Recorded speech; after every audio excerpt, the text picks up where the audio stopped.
আয় আল্লাহ, কিশোরগঞ্জের আবু সাঈদ অন্ধকার কবরে চলে গেছেন। ওগো মালিক, তার ছোট ছোট অবুঝ বাচ্চাগুলো আজ এতিম হয়ে গেছে। তিনি সন্তানদের নিয়ে কত স্বপ্ন দেখেছিলেন, সব অপূর্ণ রেখে আজ তোমার ডাকে সাড়া দিয়ে চলে গেলেন। ওগো মাবুদ, এই মাসুম বাচ্চাগুলোর চোখের পানির দিকে তাকিয়ে হলেও তুমি আবু সাঈদ ভাইয়ের কবরকে জান্নাতের বাগান বানিয়ে দাও। ওগো দয়াময়,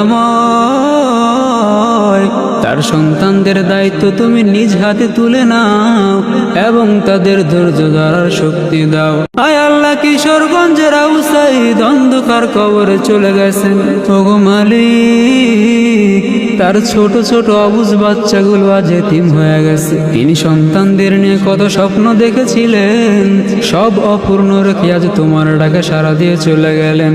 ওগো মাবুদ, এই মাসুম বাচ্চাগুলোর চোখের পানির দিকে তাকিয়ে হলেও তুমি আবু সাঈদ ভাইয়ের কবরকে জান্নাতের বাগান বানিয়ে দাও। ওগো দয়াময়,